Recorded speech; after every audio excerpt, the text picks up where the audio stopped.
Thanks, Ina, and thanks for having me here today and for everyone for taking time out to join.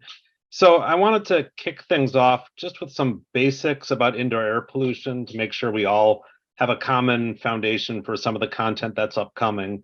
So I think we can start with the simple fact that most of us spend most of our time indoors. That's pretty incontrovertible. So whether you're thinking about pollution that's generated indoors or outdoors, it's ultimately the time we spend inside that influence our exposures. And we know from global burden of disease analyses that outdoor generated air pollution has been associated with millions of deaths per year across the world.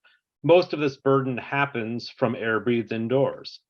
And so when we're talking about outdoor generated pollution, what you're exposed to is ultimately a function of what the air quality is outside, of course, but also how long you spend inside your home and other buildings, as well as ventilation and filtration that affects what ultimately gets inside. But in many situations and for many exposures of concern, including SARS-CoV-2 or other infectious agents or other air pollutants like fine particulate matter or NO2, the story goes well beyond outdoor sources, and we're focused on indoor sources that can exist in those settings that can actually be the dominant sources of exposure. I think we all know by now that COVID transmission is far more likely indoors than outdoors. And in the realm of other air pollutants, a single indoor combustion source can contribute more to your exposure than all of the outdoor sources put together.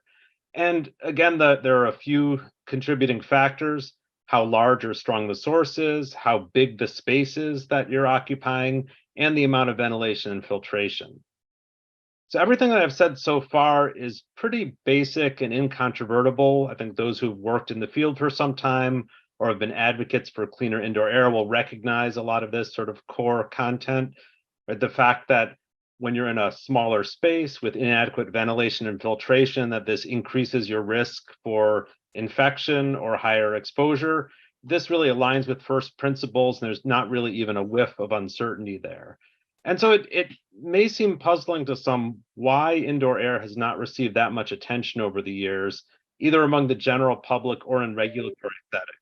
As you mentioned, I've been working on this for a while. When I started working on indoor air topics in the mid-90s, there was certainly a small but dedicated group of academics who are publishing in this space.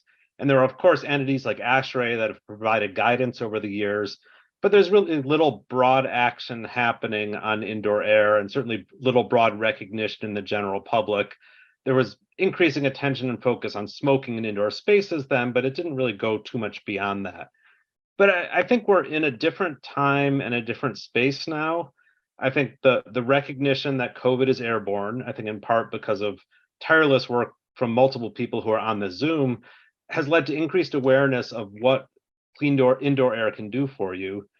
At the same time, as Yunir mentioned, we're in a time with increasing focus on climate change, and our buildings are a key part of both climate mitigation and adaptation as we try to think about how to reduce our carbon footprint while also keeping our buildings healthy and thermally comfortable. But we need to recognize what some of the major barriers and challenges have been in the past in trying to get to cleaner indoor air so that we can build on this important momentum and try to get ourselves to healthier indoor spaces. One barrier that I perceive is that it's human nature to be concerned more with unfamiliar things than familiar things.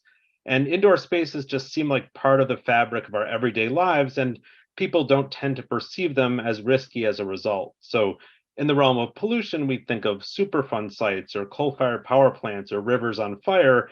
We don't think about a spotless kitchen where dad is cooking dinner on the gas stove, even if that might contribute more to our exposures. This intersects as well with the politics around indoor air and COVID.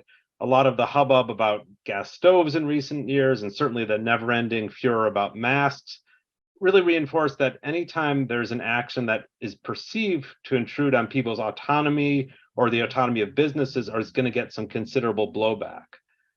I do think the pandemic created this increased awareness of the importance of indoor spaces for transmission risk, and this can definitely change perceptions about the indoor environment over time.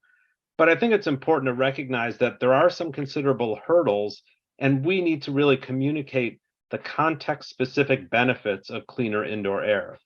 For example, for schools, a lot of the conversation has been about learning loss and test scores recently. We need to talk about how less COVID risk means less school absence among teachers and students, and that this will enhance learning. We also need to talk about how lower CO2 levels indoors and better ventilated indoor spaces lead to greater ability to focus and concentrate and get you to those better test scores.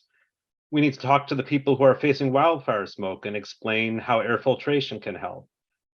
When homes are getting energy audits as part of energy efficiency programs, we need to ensure that indoor air is part of the conversation and that occupants are aware of the implications of their actions for indoor air and that these are clear, direct, and well described. We can't assume that people will connect the dots or that they'll take actions that provide ill-defined benefits.